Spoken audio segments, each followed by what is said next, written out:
Welcome to the Deep Dive. Great to be here. So today we're jumping into something really quite fascinating. It's a set of ideas shared by Ron W Rathbun with some physicians just recently. Right. And it's all about, well, our inner perception, how we deal with the outside world, and understanding ourselves a bit better. Exactly. And for everyone listening, what we really want to do here is pull out some, practical takeaways. How can you use these ideas to build more trust in yourself? Mm-hmm. And handle all the, let's face it, chaos out there sometimes. Yeah, absolutely. And tap into something deeper within. So our mission, if you like, is to find those actionable bits, the things that help day to day. Sounds good. And it really starts with this foundational idea about inner trust, doesn't it? It does. The core concept seems to be that it's often less about what's happening out there. And more about trusting our own viewpoint, our own inner feeling. Rathbun basically frames fears and doubts as a kind of non-understanding of reality. Okay, hold on. A non-understanding of reality. That's quite a statement. So anxiety isn't just about a potential threat.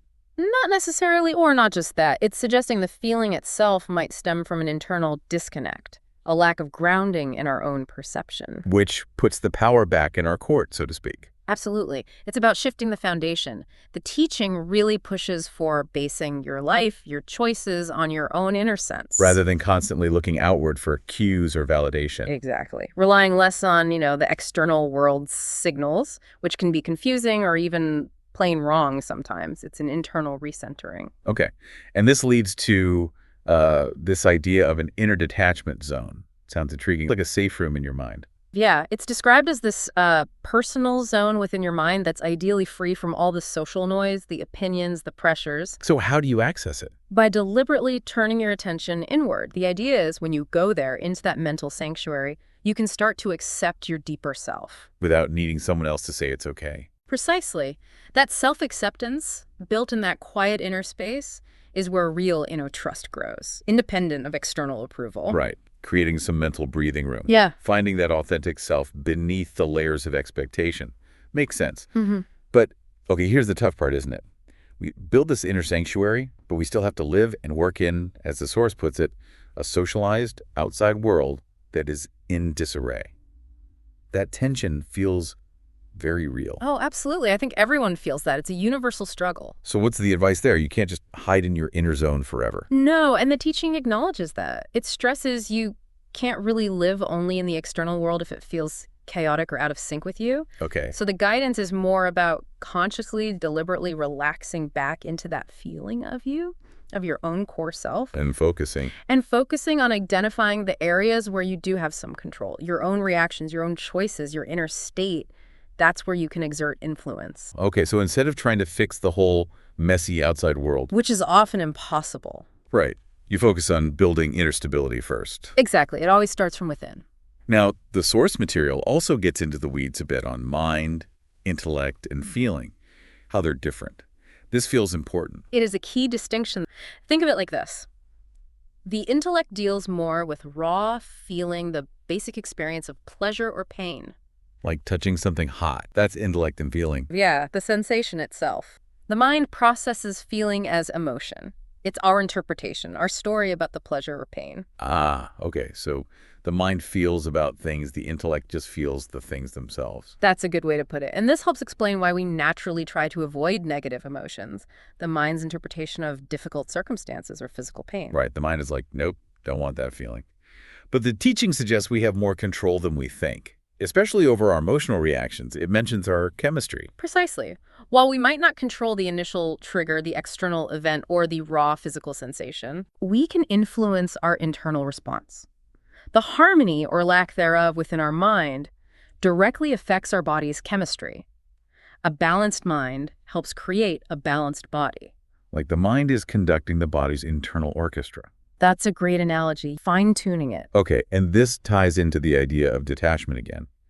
But it's crucial. As you said, this isn't about being numb or robotic. Not at all. It's not about shutting off feelings. Can't really detach entirely from physical feelings anyway. Right. The goal is more about being able to access a mental space where your experience of your body is one filled with inner harmony. Rather than being constantly hijacked by negative stuff from outside. Exactly. Less overwhelmed by external disharmony. And this is where the art of detachment comes in. It's a practice. A practice of what? Of centering yourself within your mind. using that focus to actively dissipate the internal disharmony, the negative emotional charge. So by focusing inward on our own identity, who we are, Yeah. it simplifies things. Yeah, instead of getting lost in the huge complexity of the world and everyone else. You focus on your own experience. Why am I feeling this way? What's affecting me? Right. It brings the focus back to a more manageable scale, your own internal landscape. And this connects to something called spiritual healing. How does that work? Well, the idea presented is that when you cultivate that harmonious feeling within your mind, that positive, balanced feeling can then circulate through your whole system, your body. And that process is described as pure spiritual healing.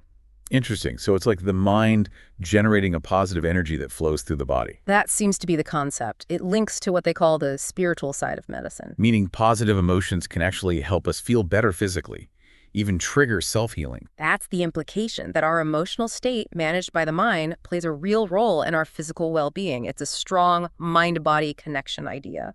Fascinating stuff. It really makes you think about where we usually look for answers, doesn't it? It does. And the source contrasts the intellect, which often looks outward for data, for proof, for external solutions. Yeah, Google everything. Right. Versus the mind, which is deeper, more intuitive understanding. Depth isn't just about understanding the concepts intellectually.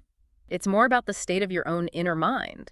That's what determines the depth you can reach, not just how much you've read about it. Which brings us nicely, actually, to a practical tool mentioned, Kelee Meditation.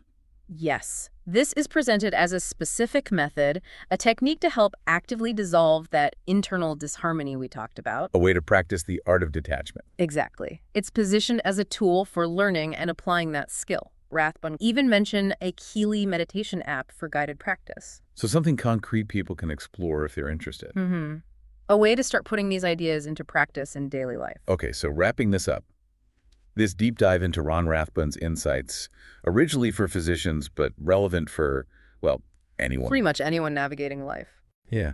It really highlights the power we have internally, trusting our own perception, finding that quiet, detached space in the mind. And realizing that focusing inward isn't coping. It's a path to healing and deeper self-understanding. What strikes me is the emphasis on our own agency, It's not about being victims of circumstance. Right. It's about cultivating inner resilience, connecting with your own truth, actively. So for everyone listening, as you think about all this inner trust, handling the outside world, this art of detachment, maybe just consider what's one small thing, just one step you could take today. To start trusting your own inner feeling, your own perception, just a little bit more. Yeah. How might these ideas apply in your own life right now? Something to reflect on, perhaps, as you go about your day. It really does start with that first inward step.